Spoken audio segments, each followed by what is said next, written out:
Graça e paz da parte de Deus, nosso Pai, e do Senhor Jesus Cristo, seja com todos. Queridos irmãos, iremos estudar sobre a atuação do Espírito Santo de Belém até Pentecostes. Durante o período de tempo abrangido pelos 4 evangelhos, a atuação do Espírito Santo estava centralizada na pessoa de Jesus Cristo. O homem Deus foi concebido pelo Espírito Santo. Lucas capítulo 1, versículo 5. Batizado pelo Espírito Santo. João capítulo 1, versículos 32 e 33. Guiado pelo Espírito Santo. Lucas capítulo 4, versículo 1. Ungido pelo Espírito Santo. Lucas capítulo 4, versículo 18, Atos dos Apóstolos, capítulo 10, versículo 28. Revestido com poder pelo Espírito Santo. Mateus capítulo 12, versículos 27 e 28.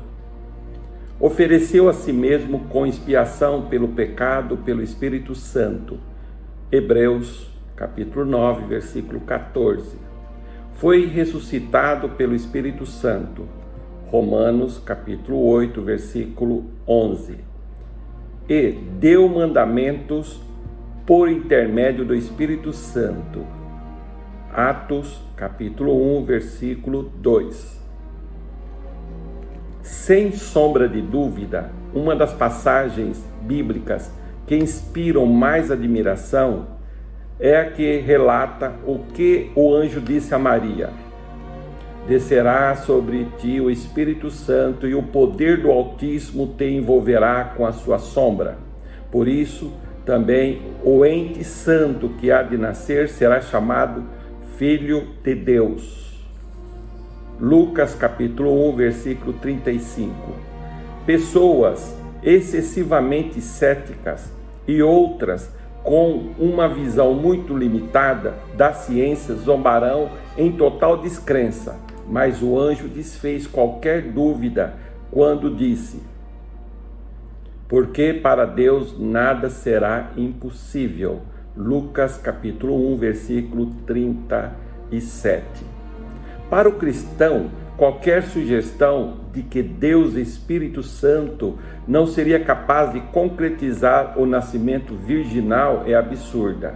Se cremos que Deus é Deus e que Ele governa seu universo, não há nada difícil demais para seu poder ilimitado. E Deus sempre faz o que quer. Quando planejou o nascimento do Messias, fez o milagre, pulou um degrau na sequência fisiológica normal da concepção. Nenhum ser humano masculino participou. A vida formada no ventre da Virgem não era outra que a vida de Deus Filho encarnada em um corpo humano. O nascimento virginal foi um milagre tão extraordinário que era óbvio que Deus estava operando a encarnação e não o homem. Há hoje em dia alguns assim chamados teólogos que negam a encarnação, rejeitam a divindade de Jesus Cristo. Com isto, estão muito perto de blasfemarem contra o Espírito Santo. O Espírito Santo também estava agindo nos discípulos de Jesus antes do Pentecostes. Sabemos isto porque Jesus disse deles: Ele, o Espírito Santo, habita convosco. João capítulo 15, versículo 17. Jesus também disse a Nicodemos: quem não nascer da água e do Espírito não pode entrar no reino de Deus. João capítulo 3, versículo 5. Logo depois repetiu: importa-vos nascer de novo. João capítulo 3, versículo 7. No entanto, a atuação do Espírito Santo no homem no tempo de Jesus era diferente da sua atuação hoje. Em João capítulo 7, versículo 39, o apóstolo João nos diz das palavras de Jesus.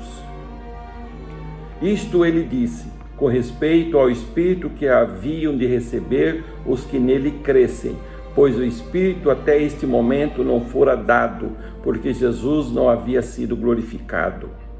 A Bíblia não revela claramente qual era a diferença, mas sabemos que a vinda do Espírito no dia de Pentecostes foi algo muito mais extasiante que qualquer outra experiência anterior que eles tinham tido.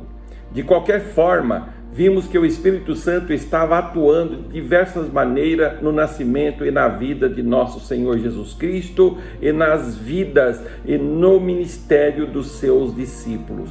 Desejo que a graça do nosso Senhor Jesus Cristo esteja sobre sua vida, sobre sua família, hoje e sempre.